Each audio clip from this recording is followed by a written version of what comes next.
2 టొమాటోలు చిన్న సైజువి కడిగి ముక్కలు కట్ చేసి వేశాను.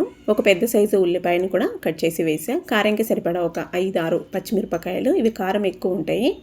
ఇందులోనే కందిపప్పు కూడా 1 కప్పు కడిగి వేశాను. నీళ్లు వేసేసి చింతపండు, పసుపు, రుచికి సరిపడా రాళ్ళుప్పు వేస్తున్నాను 1 టీ స్పూను. అలాగే కొంచెము రెడ్ చిల్లీ పౌడరు. ఇప్పుడు ఇందులోనే 1 టీ స్పూన్ అంతా మంచి నూనె వేస్తున్నా, వంట నూనె. పొంగకుండా ఉండడానికి ఒక చిన్న బౌల్ వేసేసి ఇప్పుడు విజిల్ పెట్టి మూత క్లోజ్ చేసి ఒక 3-4 విజిల్ వచ్చేంత వరకు ఉడికించేసుకుందాం. ఈ కుక్కర్ ఎందుకో నీళ్ళు బాగా పొంగిపోతుంది, అందుకే లోపల ఒక బౌల్ వేస్తున్నా. రీజన్ ఏమైనా తెలిస్తే తప్పకుండా షేర్ చేసుకోండి. 3-4 విజిల్ వచ్చిన తర్వాత తీసేసామంటే పప్పు చక్కగా ఉడికిపోయి ఉంటుంది. చూడండి, బౌల్ వేసినందుకు నీళ్ళైతే బయటికి రాలేదు. ఇప్పుడు పప్పు ముద్దతో మెదిపేస్తూ ఉన్నాను.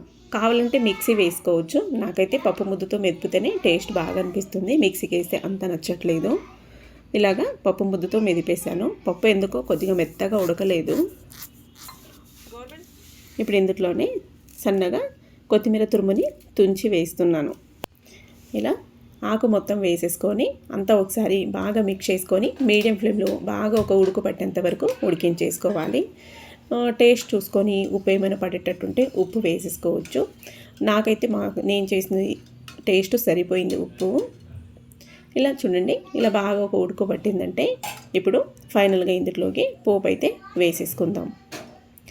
అందరు ఇలాగే చేస్తారు కదా పప్పు అని అనుకుంటూ ఉండొచ్చు. సో నేనే ఒక్కొక్కసారి ఒక్కొక్కలాగా చేస్తూ ఉంటాను.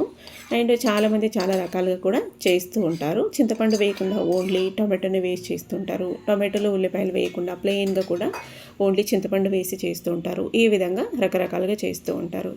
నేను చేసిన పప్పు అయితే ఇది ఈరోజు. మీకు నచ్చినట్లయితే తప్పకుండా ఒకసారి ట్రై చేసి ఎలా కనిపించిందో నాతో షేర్ చేసుకోండి. ఈ పప్పుని వేడి అన్నంలో అలా వేసేసుకొని సైడ్కి మామిడికాయ పచ్చడి వేసుకొని లేదా చింతకాయ పచ్చడి వేసుకొని అప్పడాలతో నంచుకొని తింటూ ఉంటే సూపర్ ఉంటుంది. అండ్ ఈరోజు అయితే మా లంచ్లోకి ఇలా చేశాను. మరి మీరేమేమి తిన్నారు, ఏం ప్రిపేర్ చేసుకున్నారో తప్పకుండా నాతో షేర్ చేసుకోండి.